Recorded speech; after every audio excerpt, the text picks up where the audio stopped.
Hey guys, my name is Lexie Smith. I'm a three-time founder, CEO, seasoned publicist and marketer, and your host of the Pitchin and Sippin podcast. This show will give you a front row seat to conversations with top-tier journalists, leading PR pros and marketers, and inspiring brands and entrepreneurs on the rise. I deeply believe that knowledge is power and that learning can actually be fun. So for those who need to craft pitches regularly, whether to reach an audience, land a client, earn media coverage, bylines, and beyond, listen up, take a sip, and get ready for a goldmine of invaluable tips.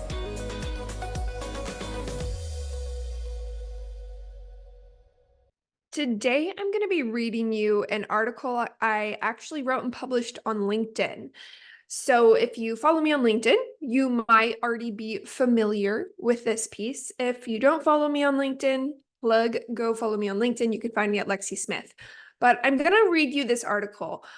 Before I dive in, I want to candidly share that it kind of scared the beep out of me to write and post this. And I'll tell you why. I was afraid that there would be some unknown gotcha that I didn't account for. I was afraid that everyone was going to disagree with me, from academics to my fellow peers, because what this article is really a thought piece and a call to action for an entire change or category shift or definition within our industry. This would require updates to textbooks. This would require a change in how we talk about different channels of media. Okay.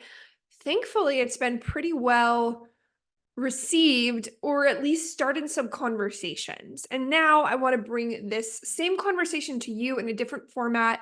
So buckle in. I'm going to take you through what I call the gray zone. It's time to define the fourth pillar of media coverage. So, most marketing and public relations professionals are comfortable with three major media categories: paid, earned, and owned. We can say organic to some extent, but paid, earned, and owned. However, a new hybrid category of media has been on the rise over the last decade, and I'm calling out that it's time to define it officially. Before addressing the newcomer, let's review the three main media categories that marketing, media, and PR professionals currently integrate into their strategies. First up, there's paid media, right? So media placements that are paid for. It's a form of advertising that can sometimes appear editorial or is branded as a sponsored post or content based on the outlet. Category 2, earned media, any coverage that a brand receives from third-party sources without paying for it. Typically, it's secured through outbound pitching. It's considered highly valuable because it's free and generally carries significant weight. And number 3 is owned media. So this is original content created and controlled by a brand or person, like a blog or honestly a social media post or this LinkedIn article that I'm literally reading from right now. Okay. Now, introducing the gray zone, aka the newbie, aka the hybrid category. I like to describe the new category as paid meets earned, and it's best leverage on owned. So stick with me, okay? These opportunities require an entrance, membership, or affiliate fee, but still involve earning placement or recognition, meaning there is no guarantee of success. Now, while I've been integrating this category into PR strategies for years, I still feel it's often met with great resistance and honestly confusion. And frankly, it's time to give it a name and understand its purpose so we can all move forward. So let me give you some examples of this, air quotes, paid meets earned opportunity. Number 1, a common one is awards, okay? So many mainstream media awards require an application fee. You pay to enter, but there is no guarantee of winning. So an example here could be the Inc. 5000 or different Forbes lists. You generally have to craft and complete a compelling application. You're reviewed by a panel or a set of criteria, and the client or the person or the submitter either wins or they don't.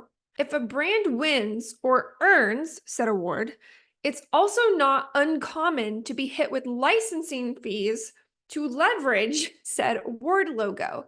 Basically, it's a paid sandwich with earned recognition in the middle. Okay, so that's one example. Another one, very much on the rise, in my opinion, are paid contributor programs.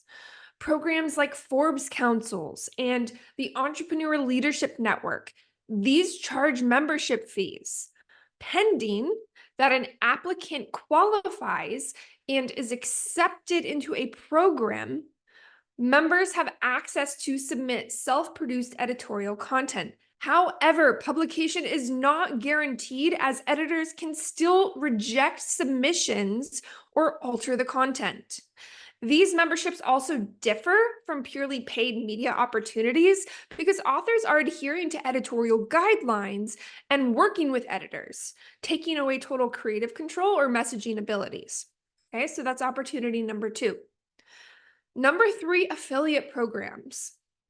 Companies pay to be a part of an affiliate program, popular platform like ShareSale or a program like Amazon, and part with a percentage of generated revenue when their products are featured on roundups or lists. That being, let me rephrase that. If someone purchases the product as a result of that roundup, let's say it's, Refinery 29 or I don't know, CNN does the roundup and there is a product featuring an affiliate link. If someone purchases from that destination, there's going to be a profit share. Okay.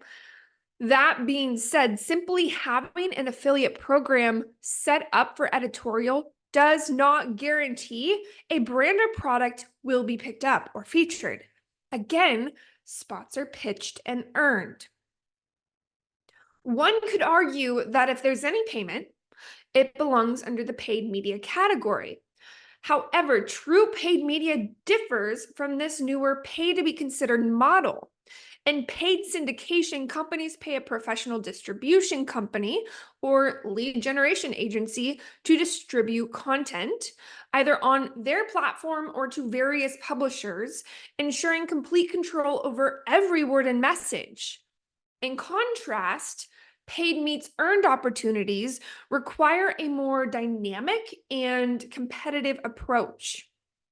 The industry's mindset has been akin to, air quote, church and state when it comes to paid and earned media, often inhibiting those willing to tap into the benefits of this option in the middle.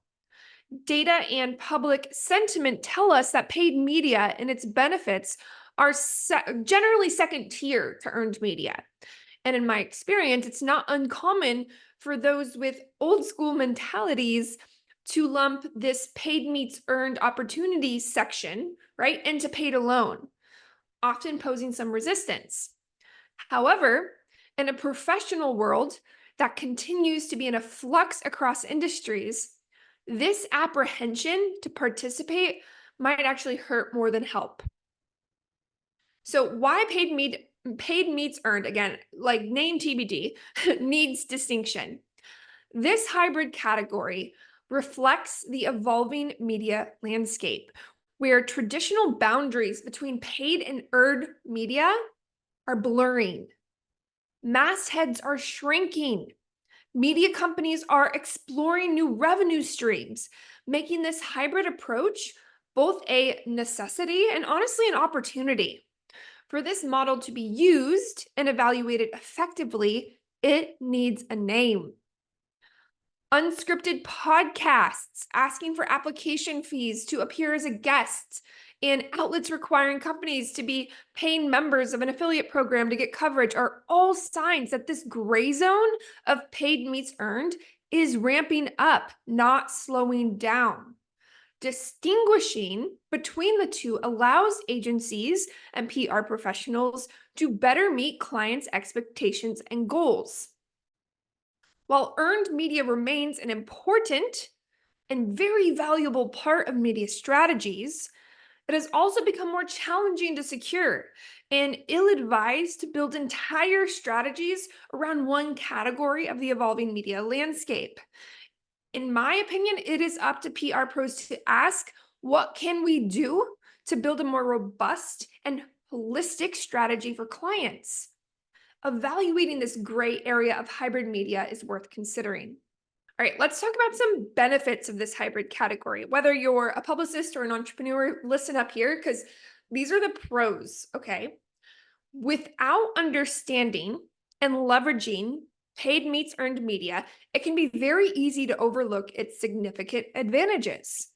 Understanding what it does do and what it does not do will determine if the category deserves a place in your strategy. Now, when my firm, Growth Mode, pursues paid meets earned media, we do so with the intent to leverage the wins across owned media channels and assets such as social media, newsletters, websites, and press bios.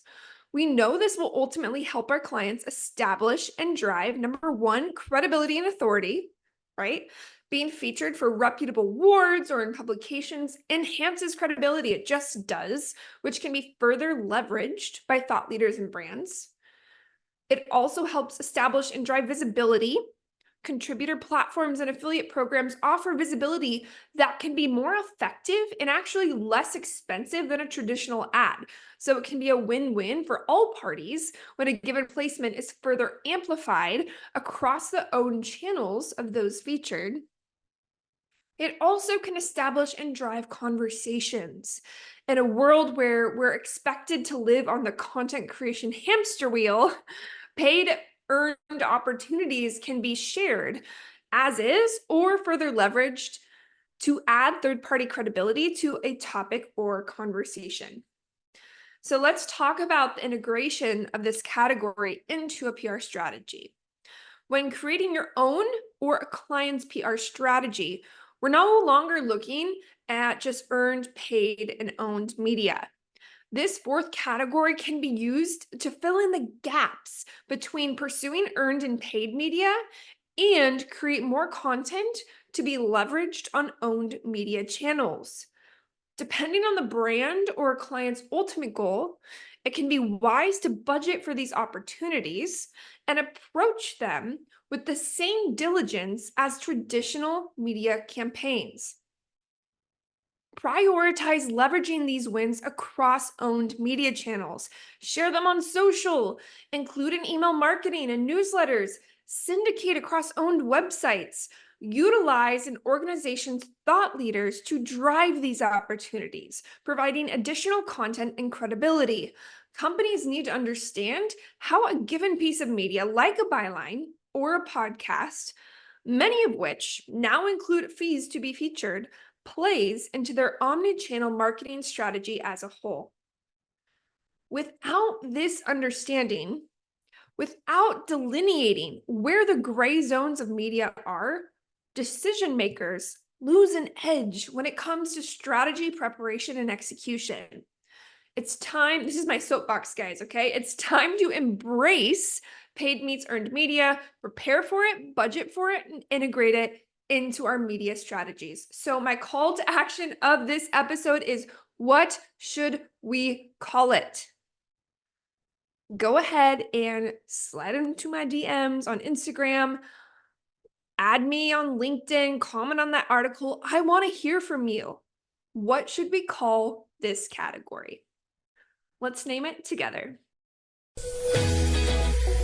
Hey guys, if you are enjoying the Pitchin and Sippin podcast, please do me a huge favor and leave a review wherever you are listening. If you want to connect with me to learn more about the PR Bar Inc., you can do so on Instagram at @thePRBar_Inc., or you can check out my website at theprbarinc.com. Cheers!